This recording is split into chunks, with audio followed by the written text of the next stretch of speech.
And welcome back to Insemination, the podcast that is all things donor conceived. My name is Laura High, and I am so excited as always to be here with you all again. I'm always excited for a new episode and a new guest. This next guest is another fellow donor conceived person, so these episodes always take a very, very special place in my heart. And this donor conceived person is probably one of the very first donor conceived people I ever connected with. So I'm so excited that I finally get to do an episode with her. Our next guest is Dr. Alissa, who is not just a donor conceived person, but who is also a licensed therapist, which we love. Dr. Alissa is also a fellow content creator, and you can find them on TikTok at Dr. Alissa, Alissa, on TikTok as well. But before we start the episode, I have a little bit of housekeeping that I gotta do because I've got some great shows coming up and they might be near a city near you. So please listen up. So first, we've got up on the lineup, January 27th, I will be headlining in Washington, D.C. I'm so excited about this. Tickets are up on my website, www.laurahigh5.com. But if you can't make that date in Washington, D.C., don't worry about it, because on April 7th, I'll be headlining again at the DC Comedy Loft. So Washington, D.C., you got 2 dates coming up. Next, we've got February 9th and 10th. I will be headlining at the Kenosha Comedy Club in Kenosha, Wisconsin. This is my first time in Wisconsin. I'm so excited. I'm terrified of the cold, but this is going to be fun. Tickets are also available on my website now. Also, I don't have the exact dates, but I got invited and accepted into the Slow Comedy Festival, SLO, in San Luis Obispo, California. I apologize if I mispronounced that, but I will be there like the 23rd through the 26th-ish. My exact show dates are to be determined, so I will announce them as soon as I can. But if you're in that area, please know I'm coming to you really, really shortly.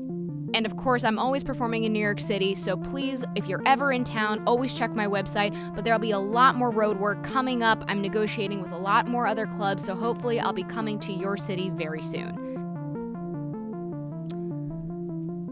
Also, as I was listening to the episode, I realized that since we recorded the episode and now that I'm about to publish the episode, some things have changed. At the end of the episode, we start talking about fertility fraud, and I talk about how the industry has not supported any legislation. Well, that seems to maybe changing, actually. When we first recorded this episode, 2 new fertility fraud cases just popped up. And it took I would say the industry a little bit of time, not too much, a little bit, but they realized that they need to take action because them remaining neutral on fertility fraud legislation was just not right anymore. We don't exactly have confirmation as to what they are going to be supporting or how they are going to be supporting or if they are going to genuinely support, but right now there are talks and conversations and meetings, so let's keep our fingers crossed, but just know that when you get to the end of the episode and we start talking about fertility fraud legislation, please know that that might not be the case anymore, and if so, that would be absolutely remarkable, and I will keep you all up to date on that. So without any further ado, let's get to the episode. And welcome to the podcast, Dr. Alissa. How are you doing today? I'm doing good. I'm happy to be here. Thanks for having me. I'm very happy to have you here. I know we set this off the podcast, but I've been chatting with you online for a few years now. Yeah. And this is my first time speaking to you. And it feels really cool. And it's lovely to talk with you in this way for the first time. Yeah. And glasses are lovely, by the way. Oh, well, thank you so much. For anybody listening, they are a beautiful pale blue frame. They're quite lovely. Yeah, they're fun. So you have a very unique perspective. You are both a licensed therapist and you are donor conceived, which I feel like is a fun combination. And the reason that I really wanted to bring you on is obviously to talk about your story, but also to hear from you as a therapist to kind of talk about the emotional life of a donor conceived person. Because what I have sort of faced a lot online with doing the advocacy is I think people can get behind the very practical pieces of why donor conception needs to get regulated. But right. when you start talking about the emotional life of a donor conceived person, that's where people lose you. Or I'd say you lose Yes. people, and people get, as you certainly know, because you're on TikTok with me, they get volatile Mm-hmm. quite quickly. Mm-hmm. Yes, they do. And so I'd love to sort of make this episode kind of give space for that. And with that, I'd love to turn it over to you and start at the beginning of your unique donor conceived story. Yeah, I've been writing a memoir for like, I don't know, 4 years. Eventually it'll get done. Love it. But, I start out by saying like, in order to really know my story, you have to go back to conception, which sounds like the setup for a joke, right? But it's so real, right? And I think one of the unique aspects, perhaps, of my story too, is that so I was conceived at a hospital that was I was one of the early IVF babies, and it was an experimental program that you cannot find exists Whoa. anywhere at all. So If you don't this mind me mhm, asking, what year was this? this was I was conceived in 1984. Okay. So there's records of all sorts of other, experiments and things that they did at that time. Not this one. So Why would fertility donor conception be on the record? We don't do that. We don't like no, that's so records. silly. That's so silly, so silly. So yeah, so my parents, my mom was young. She was like 24. She really wanted to have a baby. She was married, newly married, and found out that my dad could not conceive a child naturally. So they went, and did this experimental program because they don't have a lot of money Mm, and it didn't cost anything. So that was also a unique aspect of it as well, where I know a lot of people pay, right? And a lot of people feel paid for, right? But I yeah. was an experiment, which is Well, different. did they know it was going to be donor conception, or did they think it was just IVF? They did know it was going to be donor conception. Okay. So that part they knew, and they were told that it was only doctors that worked at this hospital that were donating, that it was, which is also an interesting aspect. I think I would feel uncomfortable with that, but I think they're young and they just went with it. Yeah, So, I and don't I've never liked the fact that they always went over to like the residence school, yeah, the medical residence, and been like, "Yo, load up." It always felt right. So weird. it, or they exchanged for, they were like, "Hey Bob, I'm out of vials. Can you come over? And then I'll come over to your office next week." Like that always is like Oh my God. that just, Yeah. which I'm pretty sure my donor and doctor did, but it's like, yeah, it definitely does not feel like a good option. It doesn't seem professional, I guess we would put it. You What? know what I'm saying? What about that doesn't seem professional? I'm gonna go jack it in the back room and I'll come back and give it to you. And then you know what I mean? Like that's so strange. Yeah, I'll go fill up your Uh vials and then we'll go have a beer. exactly. Yeah, so that's what they were told. I don't know if that's true, if it really was a doctor that worked at that hospital or not, but that was the information that they were given. Now we know, of course, plenty of people were told, oh, it was a doctor, and then it turned out not to be. Um, yeah, and also 6 years later, they were able to get viable sperm from my dad. So then my parents ended up having a biological child between them, which is Oh, also a little different. For some people, it works the other way, right? Like they have an older sibling that's their parents' biological okay. child, but in this case, not so. So I found out when I was 15 because my parents had gotten a divorce and my dad was super pissed at my mom and wanted to just, stick the knife in a little further, I think. Thanks, Uh, Dad. yeah, he was not he had some real mental health problems, honestly. I mean, he was Yeah. diagnosed with a few pretty serious things. So yeah, not his best day. So he told me I was donor conceived at a sports bar where I was about to eat a hot dog. Oh, the hot dog makes it a little literal. Going on Yeah. theme. Uh-huh, right.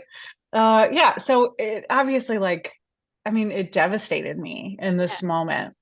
And I've got like a lot of really unhealthy, I've got an unhealthy connection to my dad at this point where I'm like taking care of him. I'm trying to make sure he's okay. So then I suddenly discover he's not my biological father, and I'm just distraught. I'm so upset. And he's like, but I'm still your dad. So I don't know why you're upset. I'm still your dad. And I was like, Dude, you're the one who just told me this. if well, I mean, it's like, look, man, if we wanted to sort of like sell that, maybe we could have framed this, said this in a much more safe environment, a little bit Right. more where the intention was about like my care and needs and not you sticking it to my mom. I don't know. Yeah. Maybe then you could Yeah. weave me a story. But this is Yeah, and not. so yeah, yeah. So it became a thing that was very quickly just swept under the rug, just keep going. And I really fell into, as funny as it might sound, into a very Christian religious crowd, even though my family was not religious. So I fell into those, Mhm. into the bad crowd. Um and I really over spiritualized this donor conceived thing. So, Ooh. yeah, so I really was like, God made me fatherless, right? So that he could be my father. That was years. That Okay. that worked for Uh, like a solid okay. decade, Laura. That worked. That You know what I'm worked. saying? Okay, for a decade. Okay. Until it didn't, That was, right? I mean, that's a strong 10-year band-aid right there. Yeah, yeah. I got a tattoo and everything. What's the Yeah. tattoo? Yeah, it was a Greek. It was father in Greek on my wrist. I have since covered it up with like a Greek flower. Okay. That means daughter of the wind, which feels better than the former. Ooh, Um, yeah, no, yeah, okay. All right. yeah, yeah, yeah. Ironically, though, I ended up finding out later through DNA that my biological father is Greek. And so I Okay. had people be like, wait, this tattoo is in Greek. It was like, Why did you choose yeah, that the is original tattoo to be in weird. Greek? Oh, that was also like a religious thing, right? So like the Got it. New Okay. Testament's in Greek, right? So Okay. yeah, it was also cool at the time in like progressive Christian circles to get like tattoos in Greek and Hebrew. So, All right. yeah, Okay. Good to know. I didn't know that. Fun facts. yeah, yeah, yeah. Yep. It was a thing. So, where did we leave off? So Um, you got the tattoo and then yeah, that Band-Aid kept for 10 years, but it it sounds like did. the Band-Aid peeled off at one point. Yeah, yeah. So what happened is we found out about DNA, right? Like commercial DNA tests became available.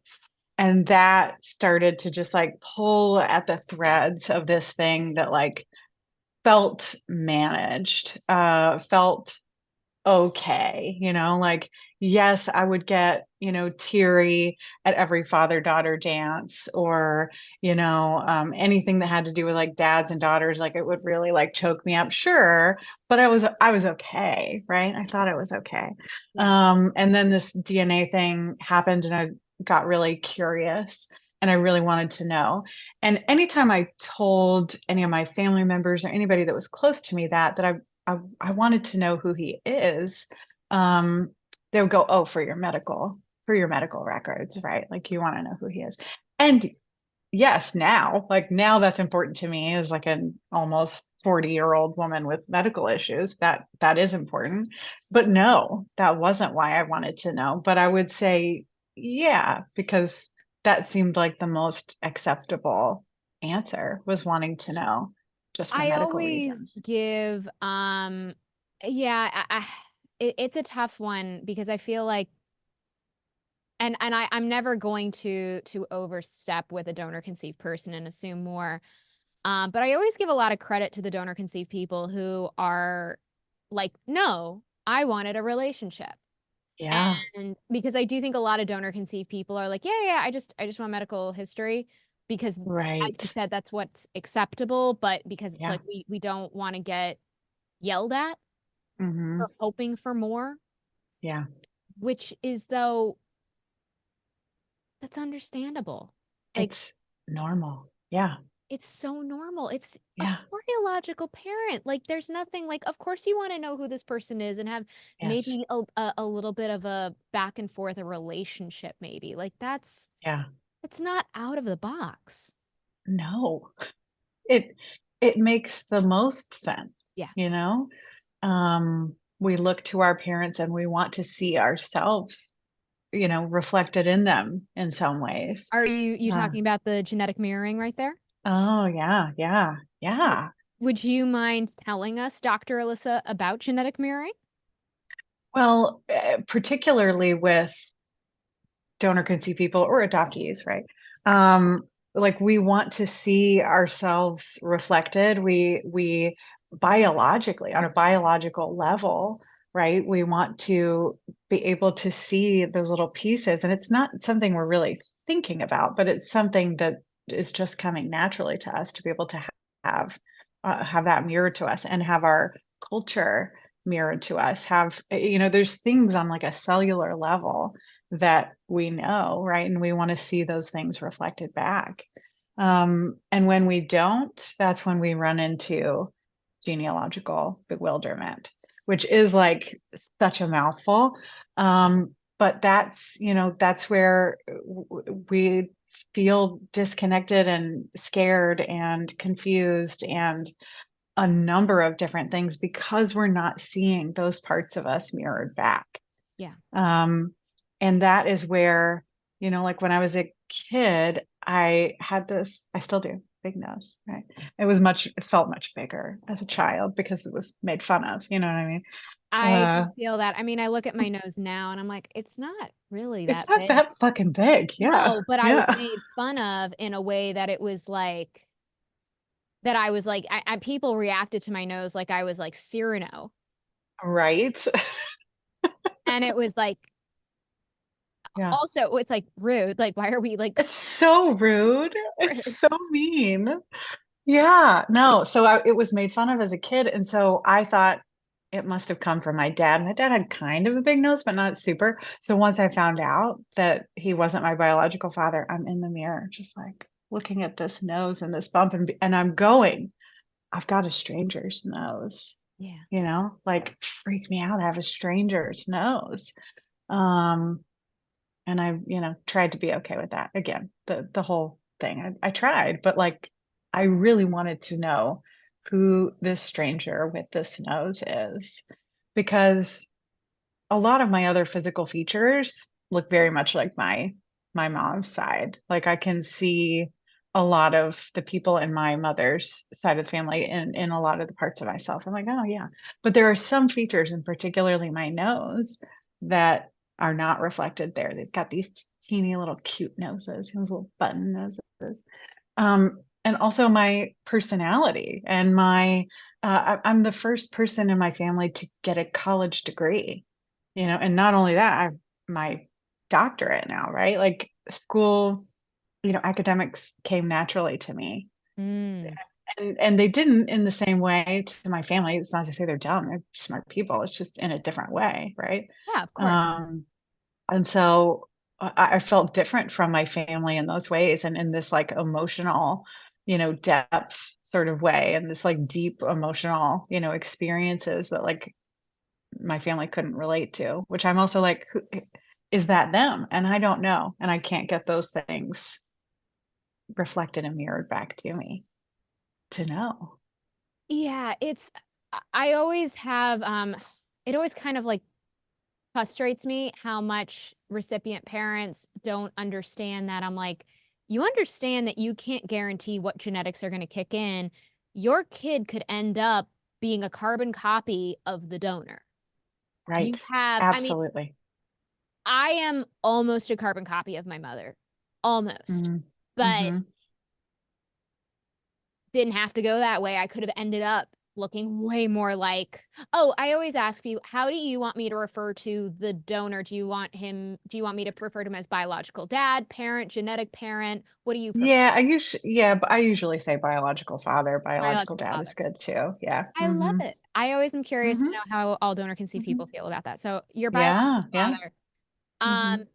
and it's always like just because you did donor conception doesn't mean like automatically like it didn't just fill in some gaps. Like it's half your Right. kid's DNA and they may end up looking just like them. Absolutely.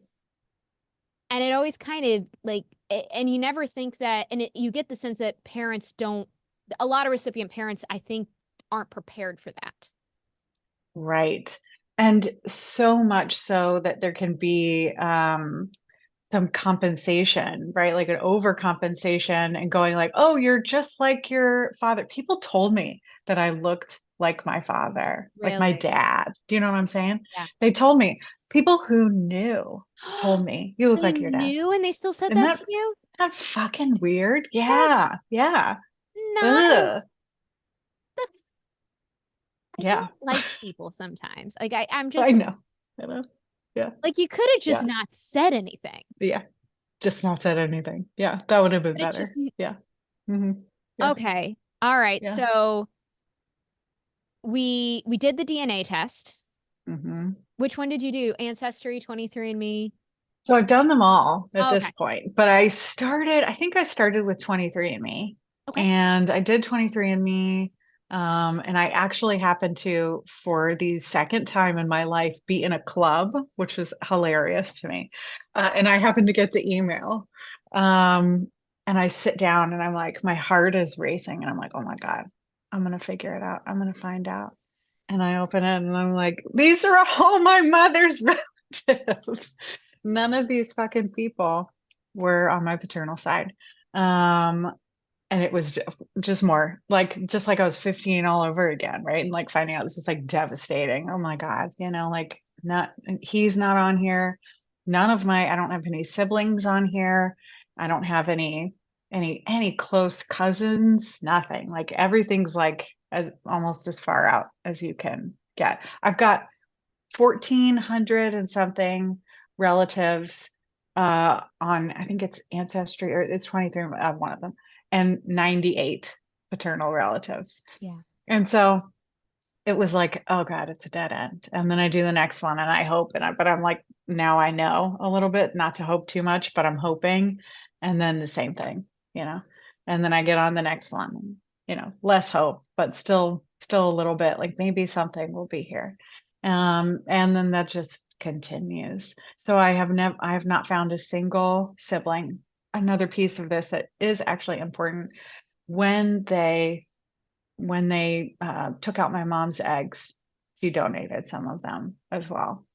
Um, so I look for the very real possibility that I have a sibling on my mother's side Oh, or a potential full sibling. If this guy's donating in the same place my mom is donating her eggs, oh I my. have no idea. Yeah, yeah. Um, Literally no joke. I just was speaking to somebody else who is not exact same situation, but similar situation where it ends up basically the result is they have a full sibling walking around somewhere that they have no idea where they are. And they're It's a hoping to find. terrible Yeah. feeling. Yeah. It's a terrible feeling to know that you have your people, right? Your family, your siblings, your parent, whatever, they're out there and you just may never know who they are. Is such a weird feeling. It's a very, very strange feeling. It's a big, it's, yeah. And I mean, the, I think all of us are hurt in our own ways, Hmm. from donor conception. But I think for me in particular, it was the fact that I didn't know who my siblings were. Hmm. That Yeah. for me was, and I know that a lot of donor conceived people feel that way as well. And the fact that it's like we are withheld family is just, it's a Yeah. very weird. But then we're told, okay, so then Dr. Alyssa, when we say those things and we're told, like, I'm withheld family, and people go, that's not your family. Yeah. Yeah. That's Yeah. not your family, though. That's Yeah. your unit is your family. Yeah. How would you, Dr. Alyssa, sort of respond to that?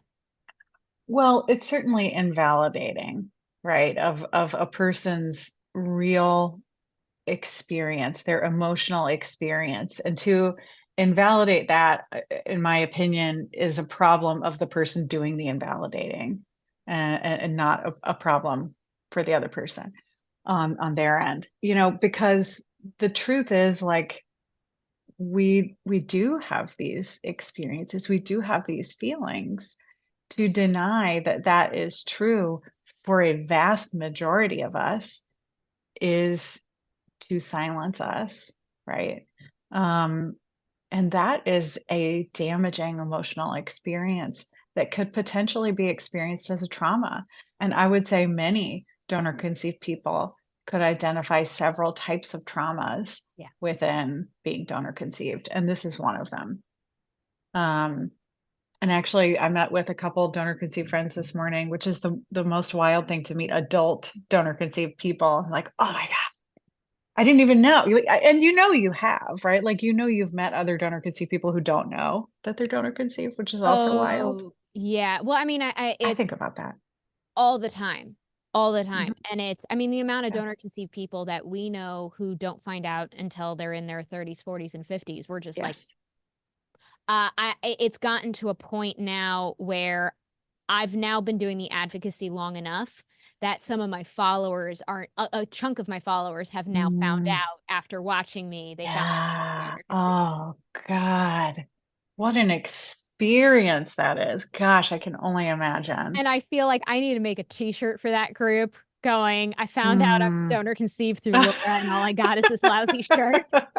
That's an amazing idea. I'm like, I Oh need to do that gosh, because that's there's great. enough of them at the moment where it's just Oh yeah. Oh gosh. They're their own group. I was Uh messaging one of them like as they found out, and they were just like, I think I'm this. I've been watching you for a while. I think I'm donor conceived. And they told me like why they think it. And I'm just sitting there going, oh no, you're donor conceived. But yeah. I'm trying like you totally are. But I'm just like, okay. Yeah. How about you maybe like how about you ask these questions to your parents, see how they react? Yep. Just Mm-hmm. try, you don't know. And then they came back, I think like I want to say 2 hours later, and they're like, I'm donor conceived. And I'm like, God damn it. God. Oh, Like, well, that's welcome wild. to the community, friend. Oh gosh. I can only imagine how that feels for you to have this experience of like opening up.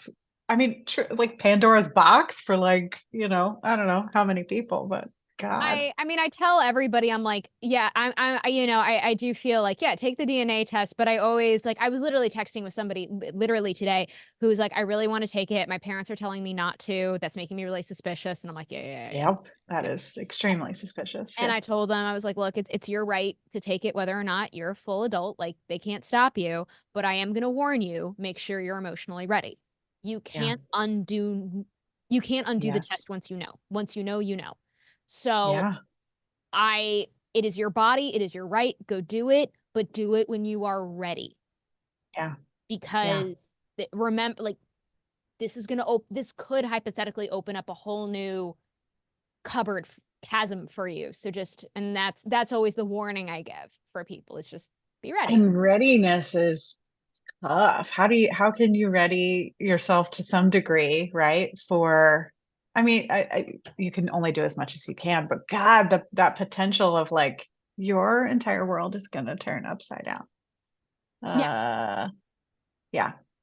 But yeah, so I met with some donor conceived friends this morning, and one of them was talking about how um that very experience of like she was talking about some of her siblings that she's found, and somebody saying like, those are not your family. Ew. Um, Shut it and down. it's just terrible. Shut it And the thing down. is like, I mean, we keep moving the definition, of what is family then, right? Like these people who understandably want to have a child or have children, right? Like that's understandable. That is not an unreasonable desire. No, and that's always Uh, like I always when anyone gets, I'd say, a little too I always kind of make a face at the people who get a little too aggressive with intended recipient parents going like, I'd really like to try and have a child, and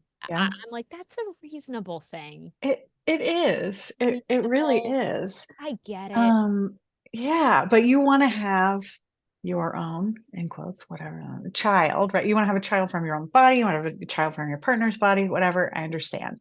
But you're wanting to do that because you're wanting it to be part your own genes or part your own Yeah. partner's genes, right? So you understand Yeah. why then. You understand that there is a connection, a genetic connection. You can't have it both ways. Either Mhm. that is your child because you are connected to these genes and because you're raising them, Yep. or that doesn't matter. And then why are you trying so hard to have it?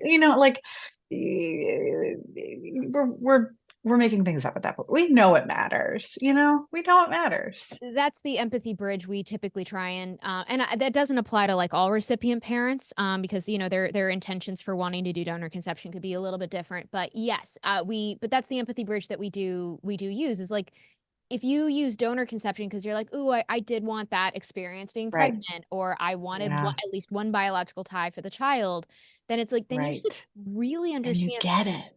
why it's important for them to be able to have an option for a relationship with the biological parent, the genetic origin, their siblings. You should Yeah. understand Yeah. why that's important. Yeah. And I think that there's, a lot of, well, one, we know this industry lies to people. So What? that is I know, I have breaking news. I have Breaking never news. heard that in my life, Alissa. You heard it here first. I heard it here first, Uh, everybody. All right. Did you hear what Alissa said? The slander. so it's lying to everybody, right? It's lying to everybody. And I have nothing but empathy for the fact that it's lying to recipient parents Yeah. as well, Oh, right? yeah. So, I mean, some of and, them are getting assaulted. yeah, yes, and that is another extremely painful aspect of this. Um, but yeah, they're lying to them too. So I think there's also like a protection of like this is my kid, and I get that. And I do think though, and I think it's such a beautiful thing when recipient parents can make these connections and can get there and go, Hmm. and the light turns on, and it's like, oh my God, I get it. Oh my, Oh my, it's nice. honestly, it's Yeah, moving. It's moving. it is. And Uh, you hear the recipient parents who either get it afterwards and they're like, oh yeah, shit. yeah. And then they do I'm like, when I've talked to those recipient parents, I'm like, I will go to the end of the fucking earth for you. Hmm. The fact that you were able to do that, and then they're Yeah. actively trying to get the other recipient parents to like get on board with them. I'm Yes. like, and Uh, also the recipient parents who get it, um, I don't wanna like go too public quite with it yet, because it's but there was a intended recipient couple who I came down very hard on social media. I don't know. I maybe do that sometimes. I don't know what you're talking about. And we had no, some I have never done that. So you've never done that. no, You know, I've yeah. never. Mm-mm, mm-mm. And I came down hard on them. I did. And we had some words Mm-hmm. in DMs. But I think Mm-hmm. through it, we got to a point where they were realizing I wasn't just trying to make content, Mm, and that it was because I'm like, I'm actually genuinely trying to help. yeah. And we got to a point where they were like, oh, she's trying to help. Uh, Yeah. and then there were some more things that happened, and then I hadn't spoken to them for months. And then suddenly I got back in touch with them, and they have fully done a 360. They're using a known donor from birth, Mm, and they're like, fuck the industry. Wow. Full That's 360. incredible. Yeah. That's incredible. Yeah. And that's what it does, right? Like Yeah. that's what bringing this stuff into the light, even though there's a lot of pushback Yeah. to that at times, bringing it into the light is so important. I actually had a recipient parent message me the other day. And I've only like started to really like sit with this, but she messaged me and she was like, I was super pissed off at your content, to be honest. Like the stuff that you were saying was really making me so mad. It was like, where is this going from here? Uh-oh. Uh, and she's like, but then like I kept watching and I really understood that how much this matters to my child. Mm. And now I've reached out and I've connected with my child's biological parent. Like I have truly have My God. chills. Like I was like my mind is blown. My heart is warm and open and it's just wow, what an incredible thing to do because again, you were lied to. They were You like, were lied to. yeah, they So were. when you can get your mind around, I was lied to, Mhm. this person is not just being an asshole on the internet, but is I mean, not I'm an asshole just. on the internet. You're not. You're lovely. You give off like rainbows and sunshine. I will 100%. I'm a dick. I'll take that. Oh God.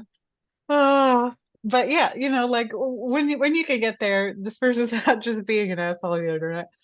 But they're being honest, right? And like I get it. And now I want to do better for my child. That's the whole fucking reason to talk about this shit. It's not just to go listen to me and how much this hurt me. I mean, like that's not what it's about. There's better avenues, you know what I mean, for doing that. This is about these kids that Right. are kids who can connect with their biological parents who are donors now. Yeah.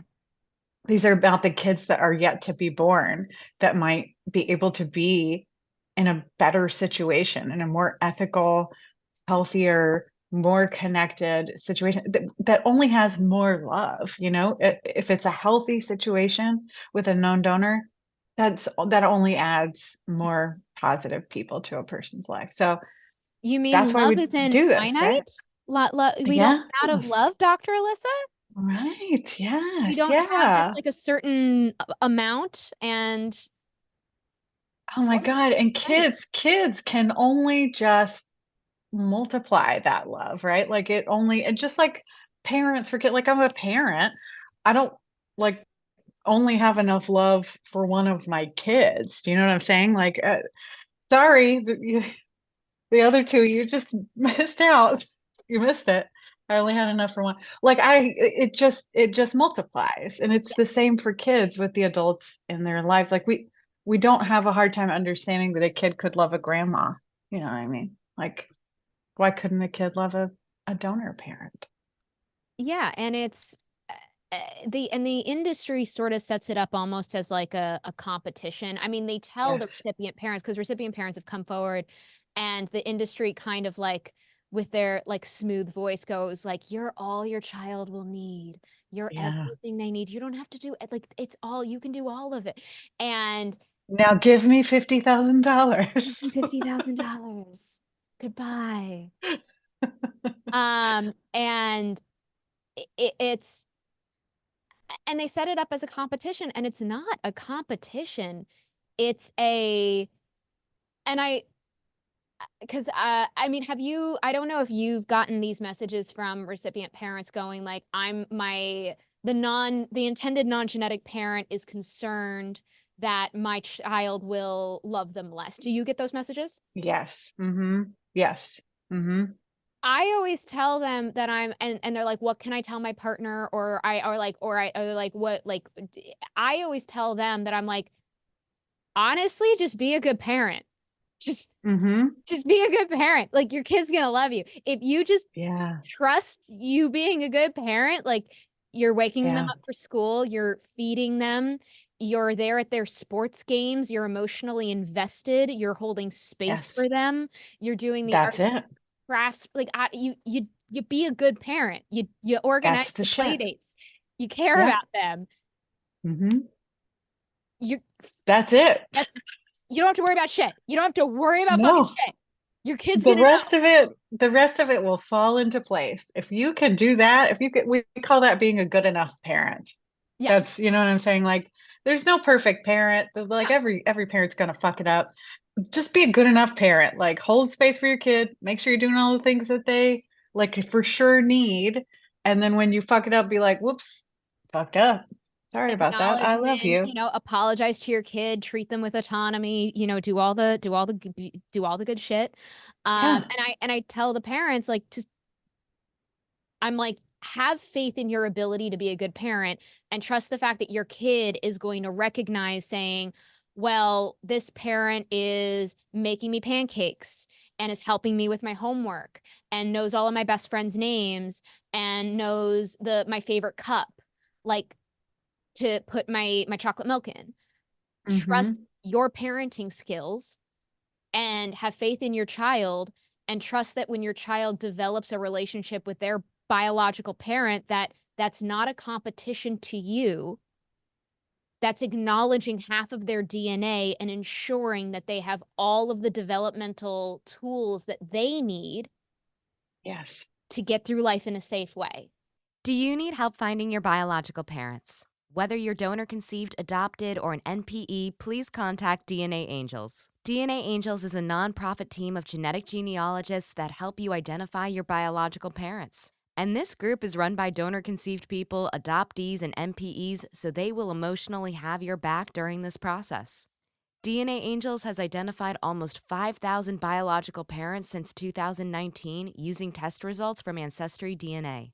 And they are a nonprofit because they believe that your financial situation should not stop you from identifying your family. If you are searching to identify and possibly connect with your biological donor or missing parent, please reach out to dnangels.org.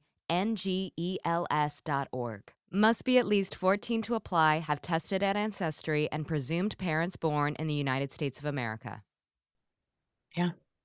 That's it. That's exactly it. And the setting it up as a competition just hurts everybody. Yeah. Nobody benefits from that. Because when you do that as a parent too, when you go, no, you're not allowed to know this person. Yeah. Um, that would be a violation of this relationship, whatever. Do you think that kid's gonna talk to you when they're an adult? You think Yeah. you have already lost your You've lost. child. You've already lost the competition. You've Yeah. lost your Done. child. That's it. Mhm. If you continue that as a competition, you've already lost. I mean, I think you can vouch for this as well, but like how many people in our circle whose parents have done that go no contact with their child or the relationship is a fraction of what it is? Oh, it's so damaged, right? I mean, and there are many people in this community who have felt that they've had to go no contact because of those things. And I hope that the industry will change enough that it will stop lying to people like it lied to people back when we were conceived, Oh, that they're they still lied to doing it. people. Well, yeah, they lied back then and said don't ever tell your kid, they'll That's never right. know and it'll be fine, right? Like that was the lie then. The Mhm. lies have changed a little bit with Mhm. time. Um but but it's still creating just more and different problems. It's still lies. Well, what I would say the advocates' opposition is now is they're saying, okay, we admit not telling your kids is a problem. We fully admit Yes. we and We they lied then. we lied then. We lied then. Okay, fair enough. You know what? You got all right. Not late discovery bad. Yeah. We admit that. Hmm. So they're like, but there it is. As long as your kids always know, then it's perfectly fine. Go use Then they're anonymous fine. donors, Yeah. everyone. It's fine. Go knock yourself out. Just tell them. But go knock yourself out. Oh. And it's like, you were so close, guys. You were so close. Mhm. Yep. Yep. And Yep. So it's like we've gotten a little bit of acknowledge. Yeah, we've gotten a little bit of going like, okay. And there apparently is still some clinics that, and still some doctors who tell patients never to tell your children that they're donor conceived. It still happens. Rarely, but it does. Yeah. Yeah. That's ridiculous. Yeah, absolutely. Yeah. But let's continue with your story. So you found a ton of your mom's relatives. Yes. Hmm. And I was like, fuck these people. Fuck these Stop people. it. Mm-hmm. Jesus. Yeah, and so I did not find any close paternal relatives. And but what I did find out was that I was Greek. Like I said earlier, what I thought I was and what I was told is that I That's was so funny with Irish your like my tattoo, though. dad. I know. That's Oh, so I funny with your know. fucking tattoo. I know. I That you know. got father in Greek. Yeah, yeah, I yeah. mean, that is some weird universe shit playing right there. It's really strange. It's really, really strange. I It's mean, really it strange. works in a different way. Um, It does. Yeah. It's like, hey, Dad, you're Greek. Okay, cool. okay. Yeah, but yeah, so I was told that they found somebody who was as close to my raising dad as Yeah. possible. He was Irish, so they found someone Irish. Obviously not true. I'm almost 50% Greek. Yeah. Uh, so he is so Greek, the most Greek. Probably came from Greece, which is that this is what I can surmise why there are so few people who have tested. Do you know like where But in Greece specifically or not enough? I've sort of figured some of that out. It's some of the like coastal Got places it. Okay. around Greece, which makes sense because I love a beach. So, must be genetic. Uh so yeah, so then I hired a company and I spent a lot of money to try to have them help me find my biological father. I said, "Hey, you can't just use DNA because there's like nothing." And they're like, "We got this. We got old school investigational skills as well." Eh, Um, they didn't. They just used DNA, which I was like, this is what I told you wouldn't work. So they didn't find anything. And then I've had 3 or 4 DNA angels who really understand I love everything. them. Oh my God, just the kindest. I mean, to spend hours and hours and hours for free I know. helping somebody. It's They're so amazing. kind. So yeah, so then we land here, which is sort of an unusual place for a donor conceived person in 2023, right? To like not have any siblings pop up Hmm. and not even a little bit close relatives. So I don't know and I don't know, you Wow. know? Yeah, So no siblings yet. no. Mm-mm. Interesting. Okay. Yeah, that is unique. Yeah. Um, because yeah, that doesn't seem possible for us, but It doesn't. It doesn't. And it does support the idea that like this really was just an experimental program, mm, wasn't like some sperm bank that they got the sperm from. yeah. Uh, but also the rest is just sort of a mystery at this point. Okay. Um, and I'm good in a lot of ways. Like my life is full and good, and I have done a lot of really cool things, and I'm sure I will do more cool things. Like my life is good. Um, but I would love to know. And I look every day, right? Yeah. Like I look every day at my apps and just see any more than 98 today? No? Okay. And then that's it. And then there's the added, like a few years ago, I started having pain issues, and the doctors were just perplexed. And then I ended up getting diagnosed with a genetic condition Mm. that does not run on my mother's side. Mm. Um, and also like it's just hard to navigate and figure out. And there can be like heart condition stuff with it, but Okay. it's really important to know Yeah. your medical history. What? And so Alissa, you talking crazy. I know I'm just blowing minds left and right. Blowing minds. Oh, I have to do Uh, my. It's not like every time I go to the doctor, they ask, family history of heart disease. Wait a minute. Wait, they. yes. Yeah. Yeah. Mhm. I would also like to throw in my you know, God is the father, whatever, everything's fine. I actually ended up on an egg donor registry myself as an early 20 something. Oh my goodness. And do you know what they said to me when I said, actually, I'm donor conceived? They said, well, he had to be healthy in order to donate. So you can be on our list.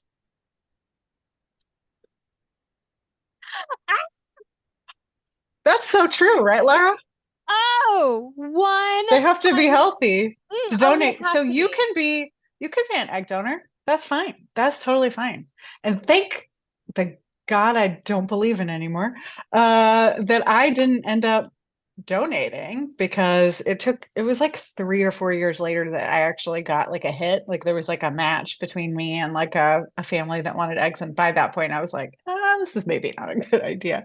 Um, and I didn't donate eggs, and I'm very grateful. But yeah, like fast forward to now, it blows my mind that they're like, oh, he had to be healthy. And sometimes honestly, that's still the mindset of medical doctors today. I have to be Yeah. the one educating them, going, he could very much not be a healthy person. We have no idea, folks. Oh, No idea. Alyssa, you should have been at being at the protest would have been mind blowing for you. We I am had to sure. educate the fertility doctors on their own industry. Do you know how many doctors at the protest I had to explain what fertility fraud was? Do you know how many Oh I my had to God. explain what fucking fertility fraud was? They didn't even know that. The people who watch Our Father They on didn't even Netflix know watch what Our that is. Father. I'd ask every single one of them, "Did you see Our Father?" And they'd go like, "No, it's that." I'm like, "That should be required reading for you fuckers." Oh my God. How? My favorite was when How do they Jacoba not was know? talking to them. That was always Oh, my I am favorite. Yeah. sure. And I Yeah. no, it's people in the industry don't know how they don't Yeah. understand Yeah. how it works. They don't Yeah. even understand. And I Yeah. don't so yeah, no, it is the lack of education on how this industry works is never going to Hmm. cease to amaze me. Yeah. Yeah. Yeah, so within, but also, yeah, within the rest of the medical field, if their own fertility doctors don't know what the fuck they're doing, what's going on, how is the rest of medicine going Oh, to know? And so they no one don't knows. know. Um, and so they're just like, oh, it must have been healthy. Must have been healthy. So, and now I worry about the things that I have passed on Yeah. to my biological child. Hmm. That's, something that worries me, but it's like I can't, there's also only so much I can do about that at this point. Have you been diagnosed with have you been officially diagnosed with whatever it Yes. is you're okay. Hmm. I mean, so Yeah. at least I not sorry, I apologize that this isn't meant to come off as downplaying, but the fact that you now are able to tell your daughter's doctor saying, hey, I've been diagnosed with this, so we please, like, we can, I don't know if it is possible, but to screen, do Yeah. preventative measures, at least know. Yeah. But that's Yeah. unfair that you didn't get that. Absolutely. And like it's honestly for us who don't know anything, it's a lack of informed consent on having children Yeah. and our children having children. It's a lack of knowing Mhm. what are we getting ourselves into. Yeah. And that's deeply unfair. It's it, it drives me up a wall because I'm assuming you get these comments too of going like, well, what's the difference between donor conception and a one night stand? Yeah. And I'm like, well, a Yeah. multi-billion dollar industry is a pretty big one. Yeah. Right. Weird. I don't also, one night stand is a typical act like an accidental pregnancy. Donor conception is pretty Right. intentional. so intentional, the most intentional. It's a very And lengthy. also, you're not going to necessarily get 600 siblings from that. So, just saying. Yeah. Oh my God, the fucking Uh, siblings. God, yeah. siblings. They're so Yeah. it's do you look for family out in the crowds? Like you see somebody who has your nose, your eyes, and you're just like, oh shit. Yeah, I think even more so, like there was a time I went to an ear doctor appointment. I had something going, I had tinnitus, and so I went to an ear doctor. And the receptionist goes, "Oh my God, you look exactly like this person I know." And I'm like, Tell me "Are all they about donor conceived?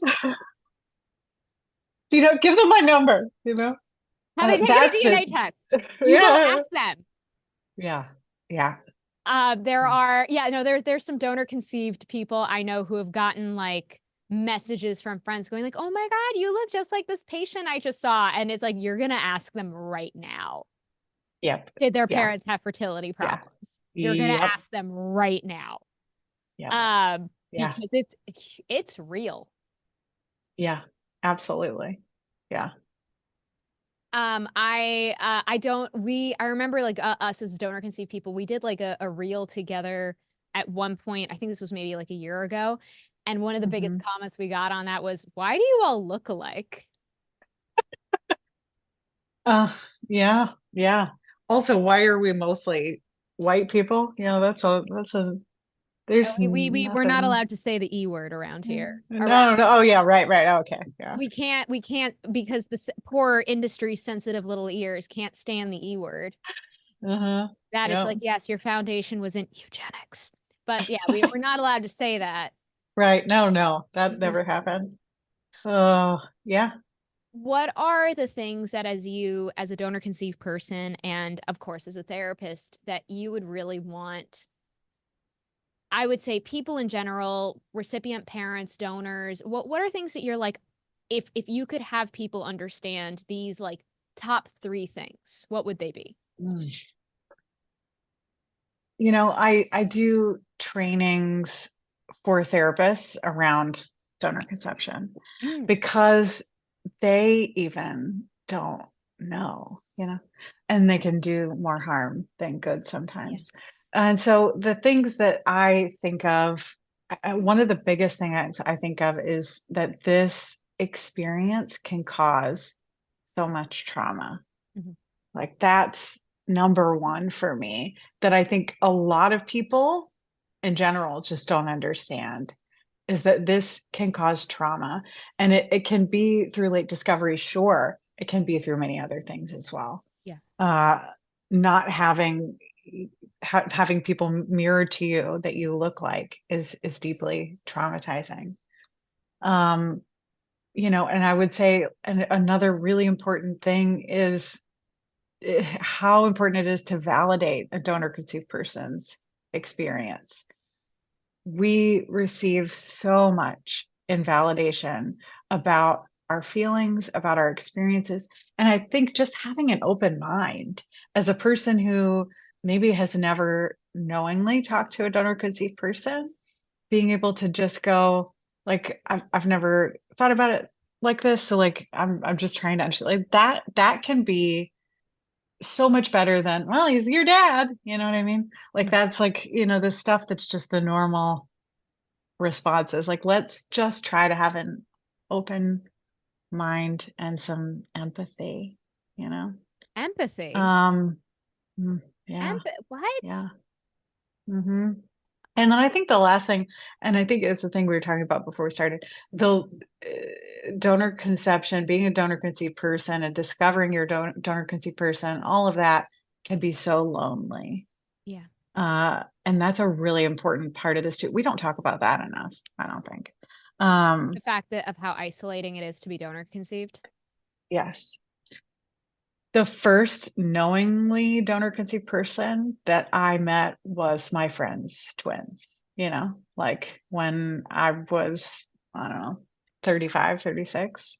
Those are the first donor conceived people I met. Um, babies, you know, That is? babies. And so like to eventually actually meet donor conceived people who knew they were in real life was, I mean, transformative. Hmm. I never knew it was okay to feel the feelings that I feel until I met other donor conceived people. I really didn't. I felt things, but I didn't know what they were. And I didn't know how to, even as a therapist, as a younger therapist, like I couldn't have put words to this experience. I never connected some of the things about adoption and adoptees, the things that they experience. Like I deeply understood that and could connect, how important certain things are, and never understood that there are some similarities, some overlapping experiences, and what that means for me, but what that means for this community, what that means for helping this community, what that means for, you know, being kind to this community. I will. It was the first time because I buried those feelings so deep down in myself. And I remember it actually took me like, I mean, I never ever said anything publicly. It was all just like, stuff I thought in my head. But I remember when I joined like the big group of donor conceived people online Mhm. and people were Yeah. talking about like how they feel. I remember like reading it going like, the fuck is this? I'm like, come on, give me a break. And I think I had Yeah. that like visceral reaction because it was like, maybe we need to dig a little deeper there, honey. Maybe we need to ask ourselves some Yeah. questions there. And Yeah. it was the first time that I allowed myself, even if I didn't like maybe share in all the sentiments, there was still a lot of like, I get it. Mhm. I get it. Yeah. And it Yeah. was for me healing, connecting Mhm. with you and other donor conceived people for the very first time. Yeah.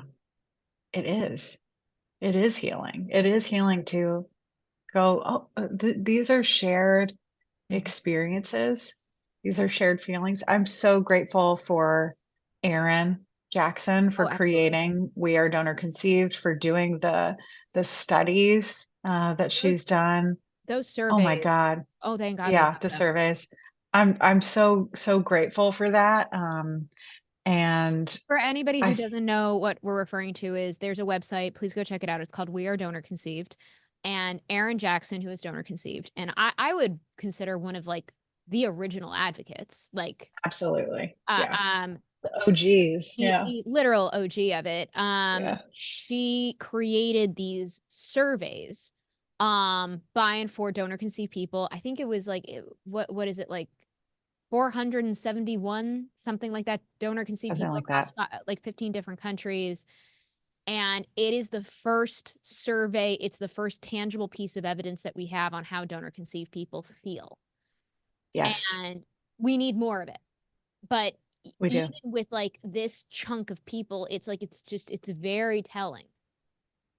Yeah. It really does. And I mean, and it shows that there are varying experiences, right? Like not everybody's having the exact same We're not a experience. monolith. We're not, but that there are so many feelings, Yeah. so many feelings, Yeah. and that those are okay. And that's amazing. Hmm. That's an amazing thing because yeah, some of the research that people cite um are with like recipient parents just going, my kid's good. And then that's like, And that's oh, it. that means donor conceived people are doing great because their parents say they're just fine. They're just fine. I'm like, that's terrible research. That's, yeah, It's the extremely fact frustrating. that, well, I mean, like, there's been really no studies done on like long-term side effects of being donors conceived, whether it is physical or mental. Um, and actually doing the effort and the research on, okay, where where is the problem? Where are the problems? What is in it? Right. No, it's not just late discovery. Okay, like I understand you want to just point to that and call it's just late discovery, but there's other things that are very traumatic about being donor conceived that is like, no, you got a few things to it, and we have to Yes. address all of them. Yes. And even just being interested enough to conduct peer reviewed research, around these things. Yeah. And thankfully, we have some people in our community who've conducted some research, and it's amazing. But yeah, we need more, and we need the industry itself to care enough to ask us adults rather than asking 12-year-olds. Yeah, How do you feel? I like how they set that up. Where they're like, yeah, we talk to donor conceived people. They're 12. Fucking 12-year-olds. It was a longitudinal study, right? It was a longitudinal study. They're babies. How are they as babies? Great. How are they at like 6? Awesome. How are they at 12? Okay, life ends there, right? That's the end. That's the end. They're fine. There are no donor conceived people older than 12 for sure. So We we can should rubber stop stamp looking. this. Thank They're you so fine. much. Job They're well fine. done. We asked the teachers, we asked the parents, and we asked the kids, while the parent was in the next room, who told them to how, you're fine, right? Yeah, yep, I'm good. That's the research that we have. And that sucks. That fucking sucks. Yeah. And we need more. We need the industry to care. That's asking a lot. It's not asking a lot. It's just asking, because that's a reasonable ask, but it's it is. asking. You're kind of asking up to be down. Yeah. I mean, I would even also take the fertility industry caring about egg donors. Wouldn't that be nice? Oh, Jesus Christ. Oh, okay. This is my. I was actually thinking about making a video about like my controversial takes that I know would make people very upset. I, at the moment, can't endorse egg donation. I can't do it. And I know people will get pissed at me for that one. I'm sure they'll get pissed at me for saying this now, but I cannot endorse any kind of egg donation known. I can't do it until we do the studies on long-term side effects. I can't do it. And they I'm haven't. sorry, guys. I can't do it. Yeah. It's too, Yeah. I'm sorry. I can't send in these young adults. I can't do that. Like, Yeah. with the chance of like, they might be fine. Right. Yeah. And they really, really might not be. They really, really might not be. Oh, yeah. Uh, We have enough anecdotal evidence. It's not proven, but we have enough Absolutely. anecdotal Right. evidence to go like, Yeah. there's some shit we got to look at. We got to figure this out. We've got to figure this out. Yeah. Yeah. Yeah, no, that's definitely a piece with egg donation that I'm like, I'm sorry. I'm so sorry, but not until we actually do the work and we ensure the safety of egg donation. And Yeah. I know that's a hard conversation, but I can't, and that's always something that I talk to recipient parents who are looking for an egg donor. And it's like, you got to know what you're doing and you got to know Yeah. where your money is going right now.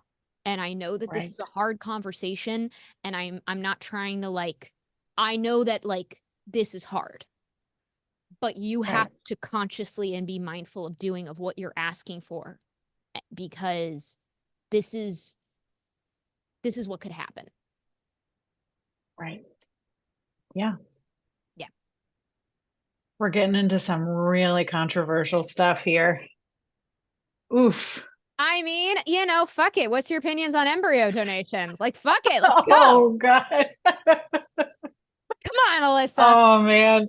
People do not like that. They do not like that. They don't like that. Yeah, no, absolutely not. Creating adoptees on purpose? Are you fucking kidding me? No, don't fucking do that. Why would we do that? Don't do that. Don't do Yeah, I that. mean, both the adoptee and donor conceived community has like wildly come out together and gone like, no, thank you. Yeah. No, No, thank you. that's fucking terrible. That's terrible. It's That's terrible. it's like, guys, we can't like there has to be we can't we gotta have some boundaries here all like we can't be a free for There all. have to be lines, right? And like the fact that it's so this industry is so unregulated. Where are the lines? We need them. We need boundaries. We need ethical decision making. And it's not happening. And that hurts people. Yeah, no, absolutely. Well, I mean, I mean, there's so many ways that embryo adoption can happen. Um, I literally just mentioned this on the podcast. I literally just published today. So this there, this people are going to hear this episode a few weeks from now. But like, embryo donation is popping up a lot because of, abortion bans. Mm, Because in IVF, you make a bunch of embryos, you can't dispose of all of them. You can't dispose them anymore. So you either freeze them indefinitely, or you have to give them up for adoption, or you have to spend money on a compassionate transfer. I mean, it's dumb. Or another ways that I've heard of from other recipient parents is IVF is too expensive. So to mitigate the cost, they're like, yeah, sure, here's our leftover embryo for adoption.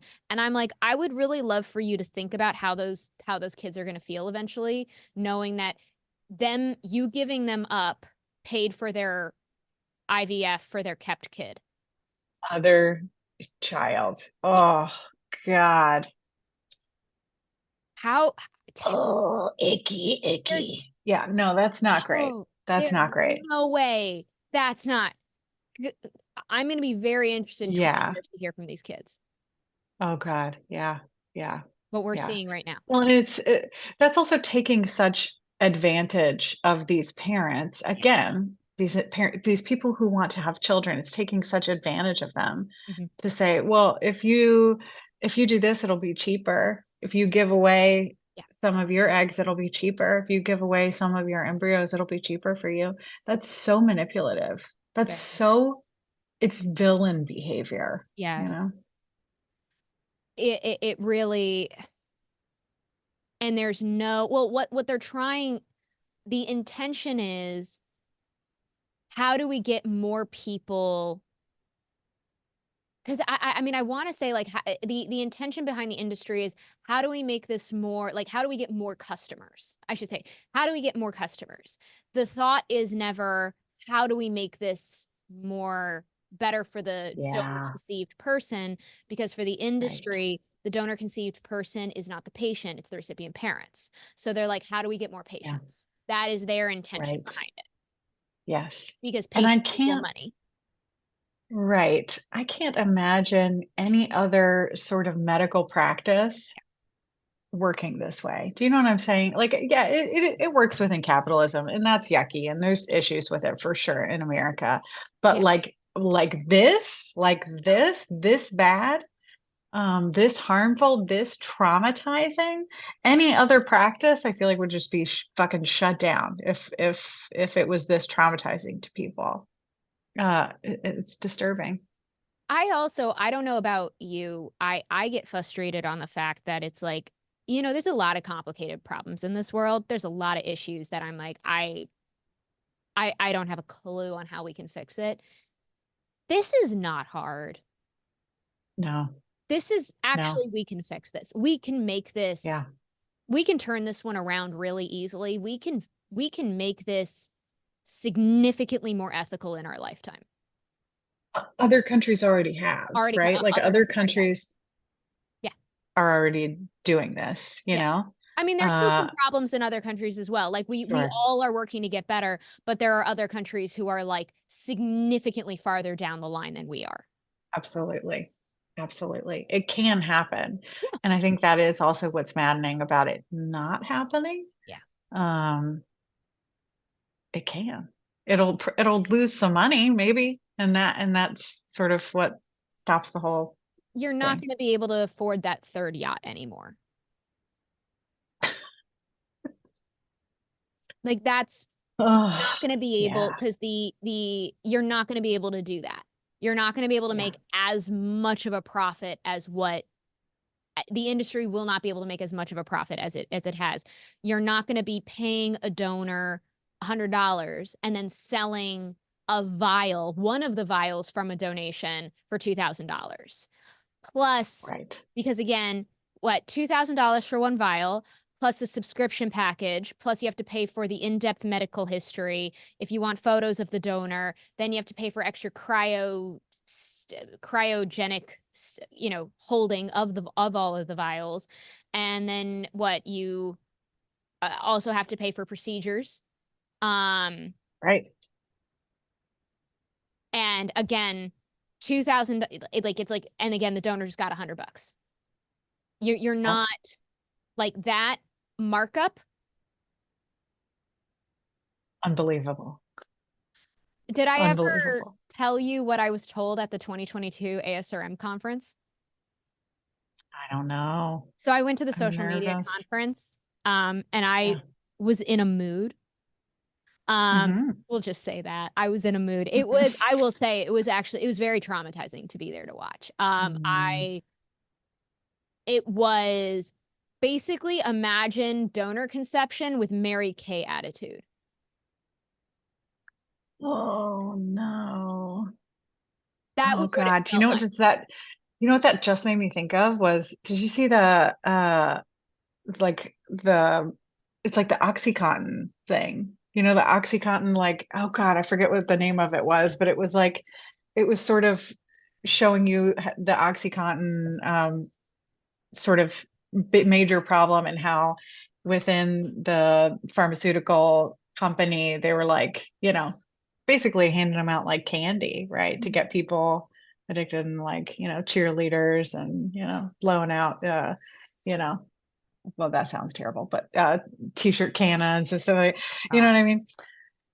Yeah. So, but like, yeah, that's what that makes you think of, is like, let's cover up what it is we're doing with, like, you know, Yeah. fun.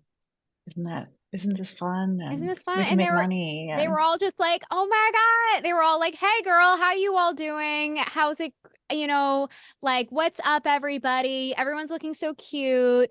And they're like, "Let's talk about how we can get on social media and get more patients and recruit more donors." And I was just like, "Oh." oh, I was not okay. yeah, And yeah, I did make a scene, and I am fine with that. I yeah. went up to the person who was in charge and I was like, "Why weren't any donor conceived people on this panel?" Probably, honest to God, not one thought about it. No, Probably didn't and even think about it. I was like, "Why weren't any donor conceived people on any panels on the 2022 ASRM conference? Why?" And they were just like, "Oh, wow." And they were trying really hard because like I was in my laser eyes. And then I was just like, I'm so fucking angry. And they had different tables for like, they had like an Instagram table, a TikTok so I sat down at the TikTok table and we were all going around Nice. and I'm just like, I fucking hate all of you. And I look at Yeah, everyone, I'm like, at that point, I think I had like 400,000 followers. And I was like, "My name is Laura. I have 400,000 followers on TikTok." And everyone was like, "Ooh, oh my goodness." And I'm like, "And I'm donor conceived, assholes." And I was like, "Look, I'll be really honest here. I am sick and tired of all of you recruiting donors on fucking social media. You know how young they are. You know exactly what you're doing. You're showing shiny Coach bags, talking to yeah, college students." And I was like, "How yeah, dare you do better?" yeah, And I think I was like, "You're physicians. You made a vow, you made an oath to do no harm. Do fucking better." And I got up and left. And I was like, yeah, "Fuck you." yeah, I, I was in a yeah. mood. That's Um, also amazing, by the way. I was I wish that I had been recorded. I was in a mood. I had one witness. I had one witness. Andy was there and saw me. Hi, Andy. But then afterwards, it was very interesting because I had a couple of physicians like come up behind me and go like, "Just letting you know, I agree with you. I love your channel. Keep doing it." And they were saying it quietly to me. Whoa. Oh my Very God. weird. Wow. But one of them came up to me and they were like, "I totally agree with you. I do." But I found out they agreed with me to an extent because then I asked, I was like, well, they asked me, "What in your advocacy do you want to see? What are the changes you want to see?" And I'm like, "I don't know, a Yeah. sibling cap would be lovely." And they were like, "Oh, honestly, I would spend your advocacy in other ways. That's going to be too expensive to put that kind of tracker in." And I'm like, "That's not my fucking problem, bitch. Nope. No. Oh my God. It's not my fucking Oh my problem. God. That's yours. Sorry, you're not going to make as much of a profit." They can track who's getting like Sudafed. You know what I'm saying? Like, you I can can't get too have much Sudafed. I can have my pizza You know what I'm tracker, saying? okay? I have a pizza tracker. You can track my fucking pizza. I can't get Sudafed at two different pharmacies too close together, or I'm in trouble. I think they can put some sort of system in place for, how many times somebody's donating, Mhm. jacket it and donate. I think they can. I Yeah. think they can. I believe in them. I think they can. I think they can do it. Oh my God. Other countries do. I It's mean, ridiculous. they tell us Yeah, absolutely. they're like, well, other countries have universal health care, which I'm like, okay, yes, I know different Oh my, conversation.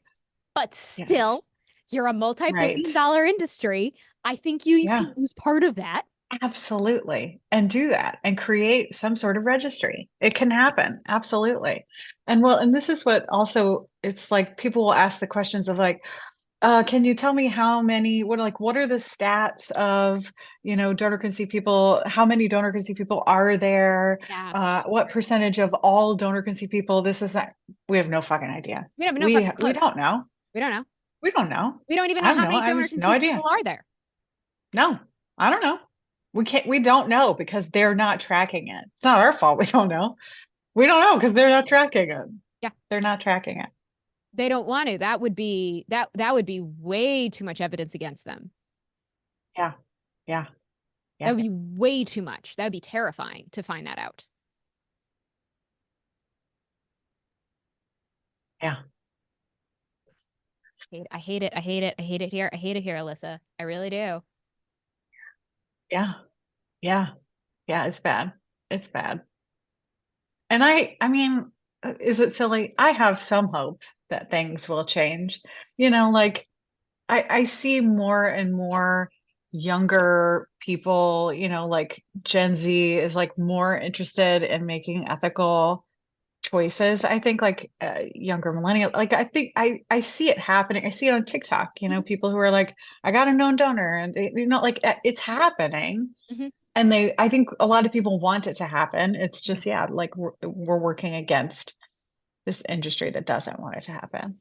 Um, I'm gonna give two answers. Um, and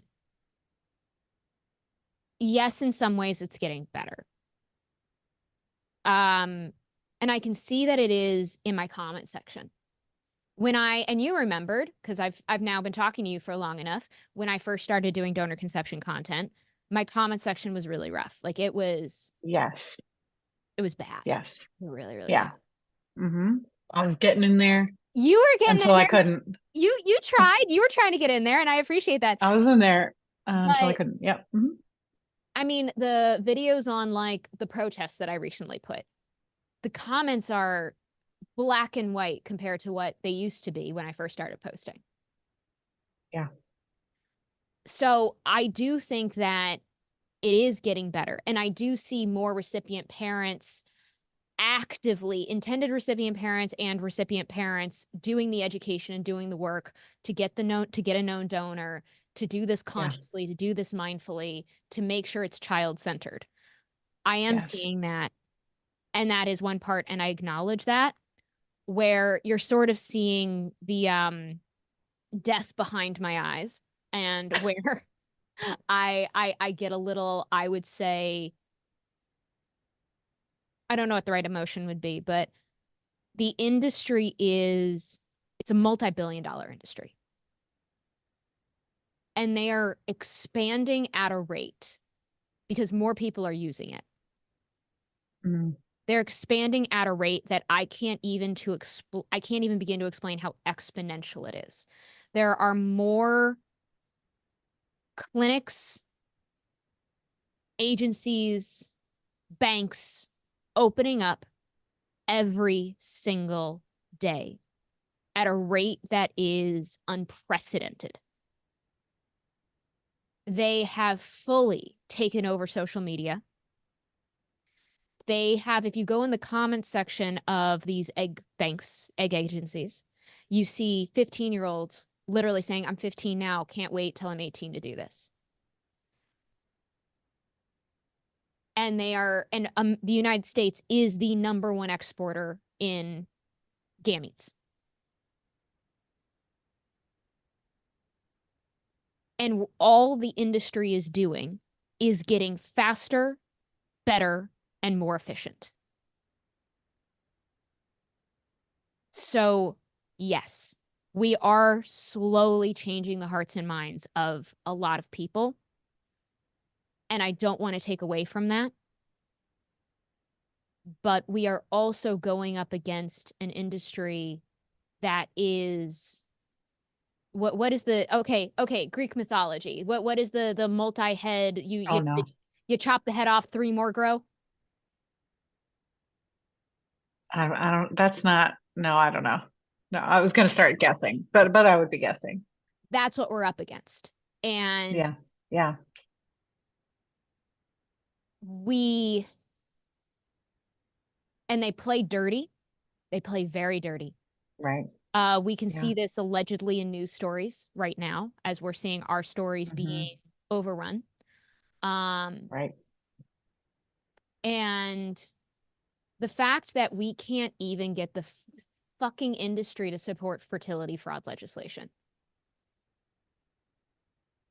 Which is a bare Yeah, minimum.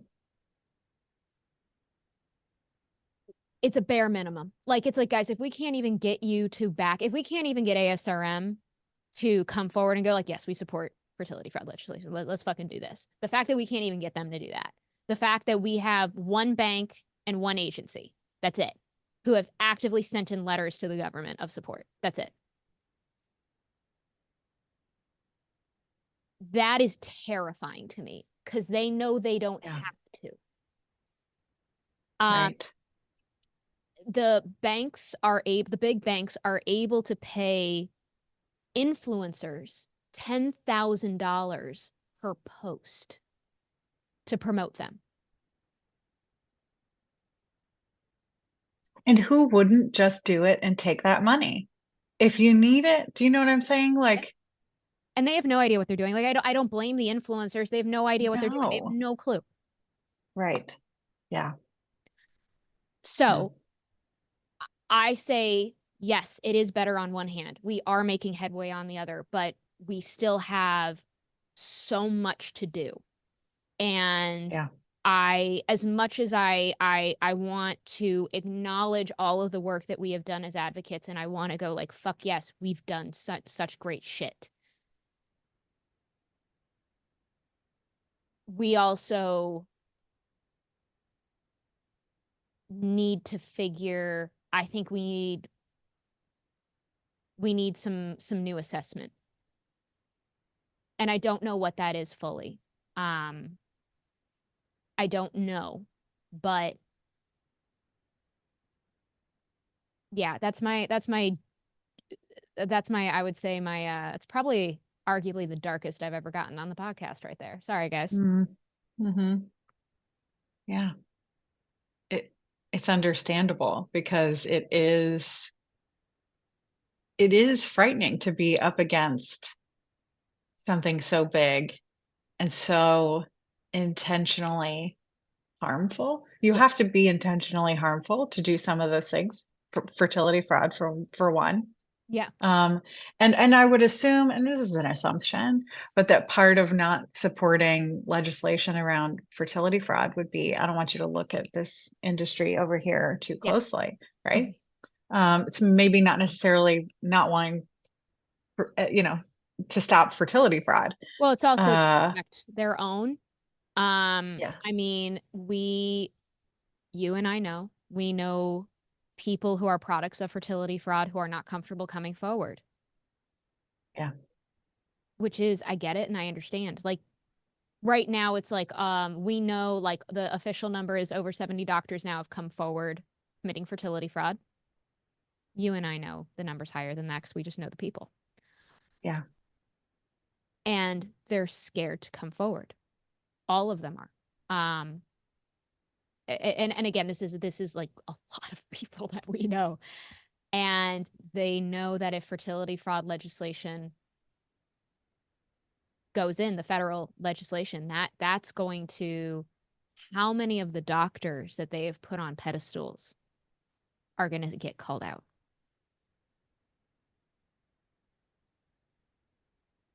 How many? And it's disturbing not to do that. It's disturbing not to do that. It's Yeah, it's about protecting their own. It's about not because again, I mean, as you know, you pull one thread and the entire carpet comes undone. And yeah, fertility fraud is yeah. is just is just the is just the start. I mean, I feel like it's the most low hanging fruit, but Yeah, it is. Yeah. Well, as we get to the end of this episode, I want to pass it to you. Is there a question that I have not asked you? Is there something that you are like, I feel like this is important to say? And it might be something we've totally missed that just you really want to address. I think we covered a wide range of donor conceived topics today. I think when we open this talking about this industry box, it is deep and wide, and there's just a lot. There's a lot there. So, but no, I think we covered a lot. We did cover a Yeah. lot. Yeah. And I mean, Alissa, thank you for being one of the OG DCP that I've met and being one of the first people I connected with. And this has been a weird little fucking journey we've been on. Yeah. It has. Thank you for being such an incredible advocate for our community. We talk about you and we appreciate you, Laura, truly. I think that's giving me a little thank you, but I literally on the phone with different advocates today, and I told them that this is a community effort. What everybody is doing, this is a community effort. The advocates who are literally doing like the diplomacy with these fucking banks, I could It's never. amazing. Yeah. Oh, the Yeah. gaslighting those advocates go Yeah. through every single Yeah. time. Like, I don't know how Yeah. I would have lost my goddamn mind. Yeah. Um, Mm-hmm. I it's a group effort, and none of us, we do this together, and I'm so grateful for everybody. And the fact that like we have you as a donor conceived person who's also a licensed therapist, your words carry so much weight. So thank you for putting in the emotional labor that you do on the internet as well, because I'm just a clown running around in a sperm costume. You actually have legitimacy behind you. You have books and degrees. So thank you for doing that, because I can like tag you in and be like, I ain't just this Yeah. asshole yelling. It's look at the person with a fucking diploma, all right? Oh, thank you so much. I appreciate that. Yeah. Seriously, thank you. I try to use it, because I have it. I try to use it. Yeah, we got to. We got to use Yeah. whatever we've got. Mm-hmm. Mm-hmm. Yeah. All right. Well, thank you, Alissa, and I hope you have a lovely day. And all I want to do is, for anybody who isn't watching, Alissa has all these board games behind her, and all I want to do is just play board games with you right now. I'm like, why couldn't we have been just playing a board game while having this conversation? Next time it's Clue, so we'll figure out who killed who. It's the industry, so that's Well, a so little bit who of a. inseminated who? Right. You gotta make a donor Oh conceived. no! Oh no! Yeah. Oh God! Oh I no, it was totally Dr. could. Klein in the library. It's a turkey baster. It's always the turkey baster. Always the fucking Oh, turkey God. baster, you asshole. All right. Thank you, Alissa. Have a lovely All right. Thanks, Laura. You too. All right. Bye-bye. Bye.